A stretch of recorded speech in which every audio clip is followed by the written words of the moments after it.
Hello everyone, welcome to today's discussion on old tax regime. अभी हाल ही में केंद्रीय वित्त मंत्री द्वारा वर्ष 2025-26 के लिए प्रस्तुत किए गए बजट में 12 लाख तक की इनकम पर जीरो टैक्स की घोषणा की गई है। ये छूट सिर्फ न्यू टैक्स रिजीम चुनने वालों के लिए है। ओल्ड टैक्स रिजीम वालों को राहत देना तो दूर, इसका इन्होंने कोई खास जिक्र नहीं किया है। तो मेन ये समझें आप कि क्या बचत और निवेश, सेविंग एंड इन्वेस्टमेंट को बढ़ावा देने वाली ओल्ड टैक्स रिजीम खत्म हो जाएगी? गवर्नमेंट क्यों चाहती है कि लोग ज्यादा खर्च करें और इसका क्या इंपैक्ट होगा, इसी के बारे में हम आपके समक्ष विस्तार से चर्चा करने जा रहे हैं। तो सबसे पहले आप जो है हमारे यहाँ के टैक्स सिस्टम को समझें। हमारे भारत में दो तरह की टैक्स व्यवस्था है। पहली जो पहले से चली आ रही ओल्ड टैक्स रिजीम, जिसमें HRA, LTA, ATC and ATD जैसी तमाम छूट देकर बचत और निवेश को बढ़ावा दिया जाता था। तो दूसरी न्यू टैक्स रिजीम, जिसे गवर्नमेंट ने 2020 में लॉन्च किया था, इसमें डिस्काउंट न देकर टैक्स रेट कम कर दिया है, जिससे लोगों के हाथ में ज्यादा पैसा बचे। और इस तरह से वर्ष 2025 के बजट में ओल्ड टैक्स रिजीम को सही मायने में एक प्रकार से जैसे इलाज करने के लिए इंजेक्शन देते हैं काम किया गया, यानी वो धीरे धीरे अपनी मौत पर मर जाएगा। ये कहने का मतलब न्यू टैक्स वालों को 12 लाख तक की कमाई पर कोई टैक्स नहीं लगेगा। नौकरी पेशा लोगों को 75,000 रुपए का अतिरिक्त स्टैंडर्ड डिडक्शन भी मिलेगा। मतलब यह हुआ कि 12.75 लाख रुपए तक की इनकम टैक्स फ्री रहेगी। जिन्होंने ओल्ड टैक्स रिजीम चुनी है उन्हें कोई फायदा नहीं है। और इस तरह से देखा जाए तो पुरानी टैक्स रिजीम में बने रहने का कोई आकर्षण नहीं बचा। तो इस तरह से ये आप समझिए कि आने वाले न्यू इनकम टैक्स बिल में पुराने टैक्स को खत्म करने की समय सीमा दी जा सकती है। सरकार का यह सोचना है कि टैक्स व्यवस्था एक ही होगी और वो भी न्यू टैक्स रिजीम। और इसीलिए वित्त मंत्री ने बजट पेश करने के बाद मीडिया कर्मियों के सामने जो उन्होंने ये कहा कि देश भर के 75% टैक्स पेयर पहले पुराने टैक्स सिस्टम को छोड़कर नए टैक्स सिस्टम में आ गए हैं और इसलिए हमें उम्मीद है कि धीरे धीरे सभी टैक्स पेयर ऐसा करेंगे। ऐसा उन्होंने मीडिया समक्ष कहा। अब यहां पर यह जानना आवश्यक है कि ओल्ड टैक्स रिजीम और न्यू टैक्स रिजीम में क्या चीज है।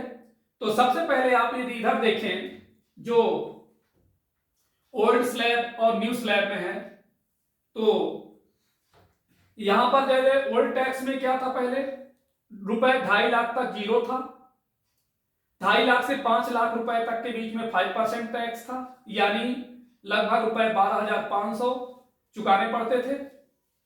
वहीं पर पुराने स्लैब में देखा जाए तो रुपए 5 लाख से 10 लाख रुपए तक 20% टैक्स था। इसका मतलब 1,12,500 और 10 लाख से अधिक वालों के लिए 30% टैक्स था, यानी उनको जो है करीबन 1,12,500 से अधिक चुकाने पड़ते थे।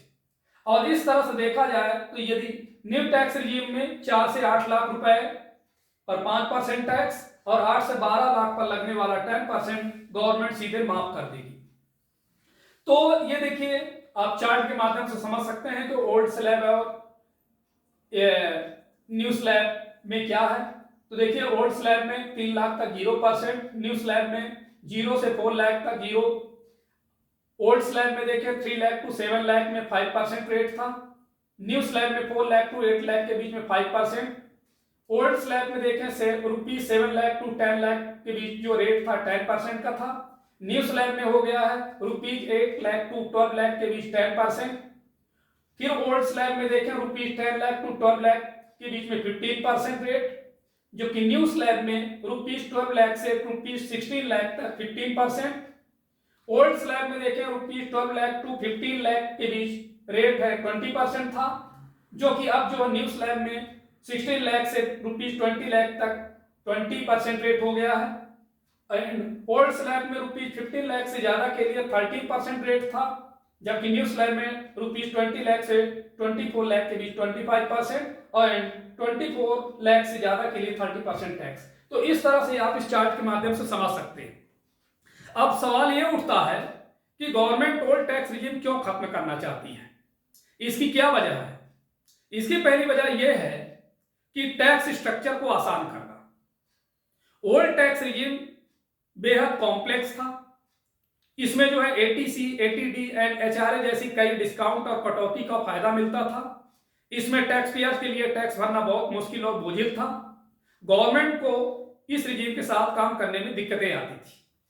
दूसरी चीज ये कि फिर भी लोग जो है बहुत चालाक होते थे, टैक्स चोरी कर लेते थे। अतः मकसद ये था टैक्स चोरी को रोकना। गवर्नमेंट का यह मानना है कि कम छूट और कम कटौती से टैक्स चोरी या हेर फेर को रोका जा सकता है। टैक्स से बचने के लिए लोग फर्जीवाड़ा करते हैं और झूठे दस्तावेज का इस्तेमाल करते हैं। तीसरी वजह यह है कि ज्यादा लोगों से टैक्स भरवाना। अभी तक क्या है कि बहुत कम लोग जो है यानी गिने चुने लोग हमारे भारत में आईटीआर फाइल करते हैं, लेकिन अब गवर्नमेंट का ये फोकस है कि और भी लोग जो है यदि उनको डिस्काउंट दे दिया जाए तो ज्यादा टैक्स लोग भरेंगे। न्यू टैक्स रिजीम में नियम कानून कम है। नई रिजीम में आसान सुविधाएं मिलने से ज्यादा लोग टैक्स भरेंगे, जिससे रेवेन्यू में बढ़ोतरी होगी। चौथी वजह यह है कि न्यू रिजीम का मैनेजमेंट सस्ता। पुरानी टैक्स रिजीम में कई छूटों और कटौतियों पर नजर रखने के लिए ज्यादा अधिकारियों की जरूरत होती थी। न्यू रिजीम में मैन पावर कम हो सकता है। अब सवाल यह है कि ओल्ड टैक्स रिजीम में सेविंग एंड इन्वेस्टमेंट को बढ़ावा देने वाले क्या प्रावधान है। तो इसे भी आप समझें कि जो पुरानी व्यवस्था थी वो इन्वेस्टमेंट एंड सेविंग को बढ़ावा देने वाली है थी। उसमें कुछ प्रावधान थे, जैसे सेक्शन 86 एटीसी के तहत 1.5 लाख तक की टैक्स बचत कर सकते हैं। ईपीएफ, पीपीएफ यानी provident fund, equity, lift savings scheme, Sukanya Samriddhi Yojana, national saving certificate, और इसके अलावा कुछ लोग जो है एफडी करते थे 5 साल के लिए, सीनियर सिटीजन सेविंग स्कीम में निवेश करते हैं तो उनको भी अब जो है टैक्स छूट मिल सकती है। होम लोन है तो उस पर चुकाए गए इंटरेस्ट पर टैक्स छूट ले सकते हैं। इनकम टैक्स के सेक्शन 24B के तहत एक फाइनेंशियल ईयर में 2 लाख तक के ब्याज पर टैक्स में छूट की व्यवस्था है। इनकम टैक्स के सेक्शन 80D के तहत मेडिकल पॉलिसी से लेकर 25,000 रुपये तक की टैक्स बचत कर सकते हैं। और इस हेल्थ इंश्योरेंस में खुद या अपने वाइफ और बच्चों का नाम भी होना चाहिए। अगर पेरेंट्स हैं, माता पिता सीनियर सिटीजन के दायरे में आते हैं तो फिर उनके नाम पर मेडिकल पॉलिसी खरीदकर 50,000 रुपये तक की एक्स्ट्रा छूट ले सकते हैं। और नेशनल पेंशन सिस्टम यानी एनपीएस में सालाना 50,000 रुपये तक का इन्वेस्टमेंट करके इनकम टैक्स के सेक्शन 80CCD 1B के तहत एक्स्ट्रा 50,000 रुपये तक की छूट मिल सकती है। अब अगला सवाल मन में एक ये भी बन रहा है कि ओल्ड टैक्स रिजीम खत्म होने से क्या इंपैक्ट पड़ेगा। इसके देखिए खत्म होने से 3 बड़े इंपैक्ट पड़ सकते हैं। पहला इंपैक्ट ये कि सेविंग एंड इन्वेस्टमेंट की जगह खर्च बढ़ेगा। अब करीब 98% tax payers new tax regime को चुनेंगे और गवर्नमेंट भी यही चाहती है। ऐसा होने से लोग इन्वेस्ट करने के बजाय ज्यादा खर्च करेंगे। इससे ग्रॉस डोमेस्टिक प्रोडक्ट यानी जीडीपी और प्रोडक्शन को बढ़ावा मिलेगा, साथ ही गवर्नमेंट का जीएसटी कलेक्शन बढ़ेगा। लेकिन इसका नेगेटिव असर भी होगा। दरअसल ओल्ड टैक्स रिजीम में छूट के लिए लोग provident fund, NPS, mutual fund जैसे इन्वेस्टमेंट करते थे जो उनके रिटायरमेंट के बाद काम आते थे। लेकिन न्यू टैक्स रिजीम चुनने वाले आज की वर्किंग जनरेशन खर्च करने पर ज्यादा भरोसा करती है। ऐसे में उनका रिटायरमेंट प्लान तैयार नहीं होगा, यानी उनका फ्यूचर खतरे में रह सकता है। दूसरी इंपैक्ट यह है कि मिडिल क्लास की जेब पर बुरा असर। पुरानी रिजीम में देखा जाए तो इनकम टैक्स में छूट मिलने के बहुत से इन्वेस्टमेंट ऑप्शंस थे जो लोगों को टैक्स बचाने में हेल्प करते थे, जैसे पीपीएफ, ईएलएसएस और एनएससी जैसे ऑप्शन से टैक्स पेयर्स कई हद तक टैक्स बचा लेते थे। लेकिन अब नई रिजीम के तहत यह छूट नहीं मिलेगी। इसे आम आदमी के सेविंग्स पर बुरा असर पड़ सकता है। तीसरा इंपैक्ट यह है कि सामाजिक कामों में कमी होगी। कम छूट के साथ धर्मार्थ दान कम हो जाएगा। मतलब ये कि जो लोग दक्षिणा देते थे या सोशल वर्क के लिए जो पैसा देते थे वह बंद हो जाएंगे। पुरानी टैक्स रिजीम में दान में दिए गए पैसे पर टैक्स नहीं लगता था। इससे खासकर नॉन गवर्नमेंट ऑर्गेनाइजेशन, जिसको हम शॉर्ट में एनजीओ कहते हैं, और सोशल वर्किंग के लिए पैसा नहीं मिलेगा। हालांकि लोग नई रिजीम के बाद दान देना चाहते हैं तो यह टैक्स के दायरे में आएगा। चौथी जो सबसे महत्वपूर्ण नेक्स्ट जो इंपैक्ट है वो ये कि गवर्नमेंट क्यों चाहती है कि लोग ज्यादा पैसा खर्च करें। तो इसमें यह समझिए आप कि वर्ष 2025 के बजट में गवर्नमेंट ने कंजम्पशन लेड ग्रोथ अर्थात उपभोग के जरिए विकास को बढ़ावा दिया है। इसके लिए आपको एक छोटा सा कॉन्सेप्ट समझना होगा जिसको हम वोल्टेयर्स साइकिल यानी सूचक कहते हैं कि मतलब एक अच्छी चीज से दूसरी अच्छी चीज शुरू होगी, मतलब कि कहीं ना कहीं कुछ है खामियां तो उसके लिए कुछ अच्छी व्यवस्थाएं हैं। और इनकम टैक्स में बदलाव से लोगों के हाथ में एडिशनल पैसे आएंगे और अब इस पैसे का आप एक हिस्सा भी खर्च करते हैं तो इससे कंपनियों को प्रोडक्शन बढ़ाने का मौका मिलेगा। प्रोडक्शन बढ़ेगा तो एम्प्लॉयमेंट के मौके बनेंगे और एम्प्लॉयमेंट के मौके बनेंगे तो लोगों के हाथ में पैसे आएंगे और पैसे आएंगे तो डिमांड बढ़ेगी और इस तरह से इस सूचक से एफएमसीजी, ऑटो, रियल एस्टेट और दूसरे सेक्टर को बूस्ट मिलेगा।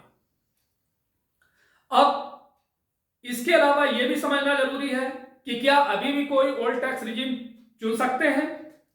तो इसे आसान भाषा में यह समझें कि दोनों टैक्स के बीच के डिफरेंस को समझें। पहले न्यू टैक्स रिजीम में 12 लाख तक की इनकम टैक्स फ्री है, लेकिन ओल्ड टैक्स रिजीम जो कि त्यों रखी गई है।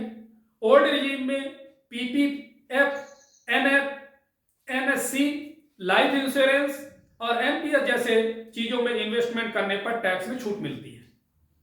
अर्थात ये समझे कि अगर कोई इंसान हाई सैलरी कैटेगरी में आता है तो उसे कंपनी से एचआरए जैसे सुविधा मिलती है, तो कुछ केस में ओल्ड टैक्स रिजीम अभी भी बेहतर है। जैसे अगर आपकी सालाना इनकम 40 लाख रहे और एचआरए 12 लाख तक है तो ओल्ड सिस्टम अभी भी फायदेमंद है। हालांकि ऐसे लोगों की संख्या बहुत कम है। तो देखिए ये था ओल्ड टैक्स रिजीम और न्यू टैक्स रिजीम में क्या अंतर है। तो इसका हमने अपने नजरिए से इसका विश्लेषण करने का प्रयास किया है। तो आज इतना ही, धन्यवाद।